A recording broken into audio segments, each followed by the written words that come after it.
Salut la compagnie. Aujourd'hui, nous allons comprendre la motivation du platiste fondamentaliste Saïd Adjoul qui soutient une interprétation erronée mais stricte des textes sacrés.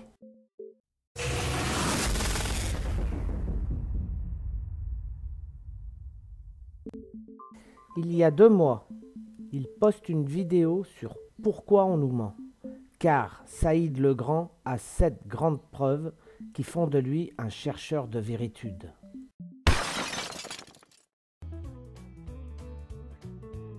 Oui, mais existe-t-il des preuves observables par n'importe qui, et facilement compréhensibles par n'importe qui?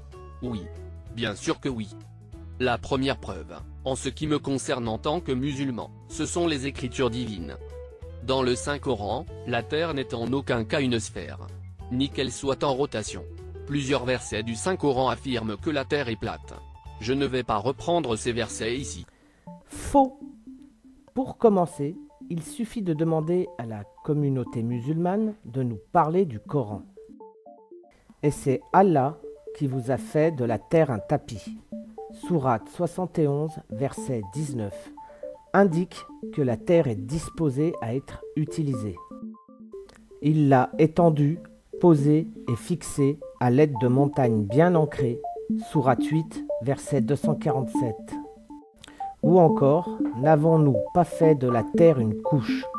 Sourate 78, verset 6, c'est-à-dire bien disposée à être utilisée comme champ de culture. À aucun moment le Coran affirme qu'elle est plate.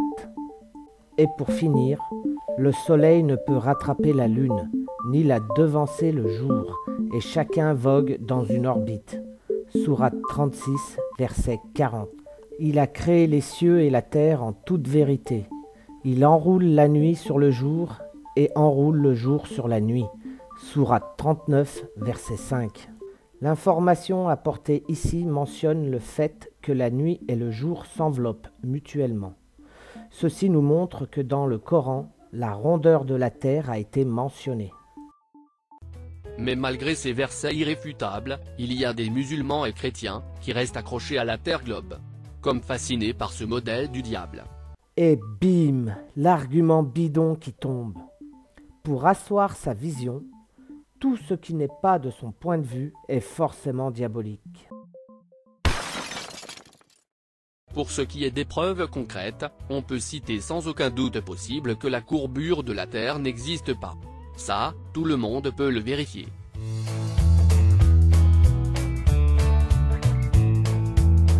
Alors là, arrêtons-nous sur ces 3 photos. Le coup de la ligne rouge, tout ça pour tromper son auditoire.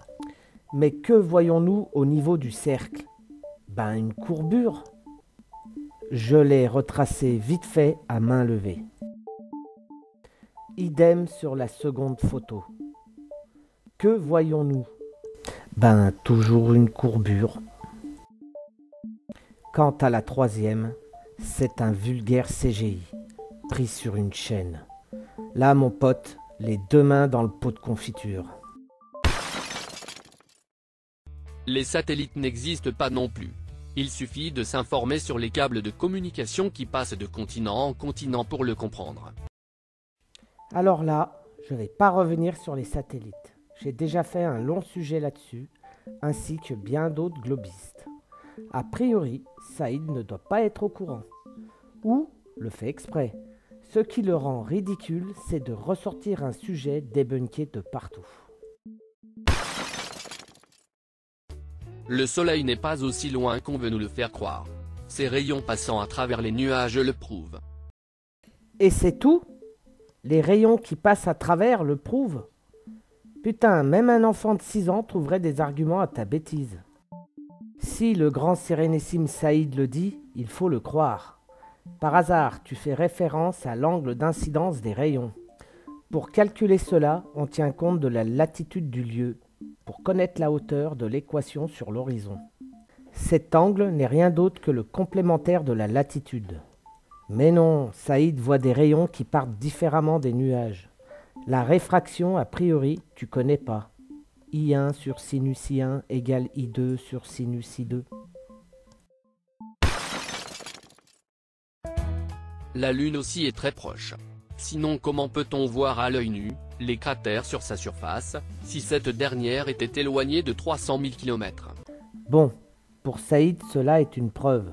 On va pas lui expliquer que plus un objet est volumineux, plus on peut le voir de loin. C'est pas pour cela que j'ai introduit la preuve numéro 5, mais pour la suite. Des gens équipés de caméras arrivent à zoomer sur la Lune, jusqu'à voir des vagues liquides sur sa surface. Croyez-vous qu'une caméra puisse zoomer ainsi la Lune, à une distance de 300 000 km? Bien sûr que non. C'est encore une preuve que la distance de la Lune n'est pas ce qu'on veut nous faire croire. Oh putain, des vagues liquides sur la surface. Et ça se dit chercheur de vérité.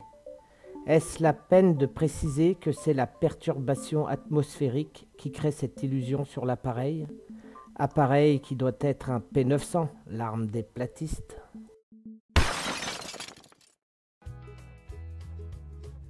Les navettes ne peuvent pas se déplacer dans le vide, par manque d'atmosphère. C'est une arnaque. Pour avoir combustion, nous parlons couramment de triangle du feu ou de triangle de combustion. Pour cela, il faut 1 du combustible, 2 de la chaleur et 3 du comburant. Lorsqu'elle est vive, elle se traduit par une flamme ou par une explosion. Il faut savoir qu'une fusée a son triangle embarqué avec elle.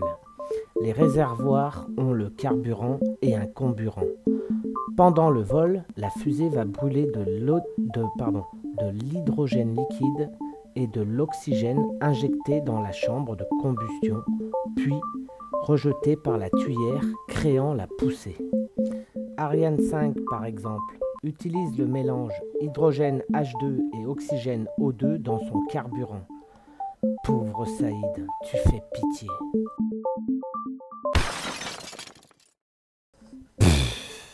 Le conspineux qui ressort encore ses conneries, l'Antarctique n'est pas interdit. Plein de débunkages existent. Je ne vais pas encore parler de ça, vu qu'aujourd'hui tout le monde le sait. Saïd, tu nous parles de tout ça, pourquoi? En conclusion, la théorie de l'évolution, celle du Big Bang, et la Terre globe, ne sont là que pour nous faire croire que Dieu n'existe pas. Et qu'en fait, nous ne sommes que de vulgaires graines de poussière, perdues dans un univers sans fin, dont l'issue reste incertaine. Ben voilà, tu n'es qu'un intégriste qui salit les musulmans avec des mensonges. Tu es le genre de type qu'on peut retrouver un jour au JT dans les rangs de Daesh. Tu mérites mon mépris, espèce de menteur, d'imposteur et de cinglé. Tu parles en ton nom et pas en celui d'Allah. J'arrête là car tu mérites pas plus. C'était Fredo.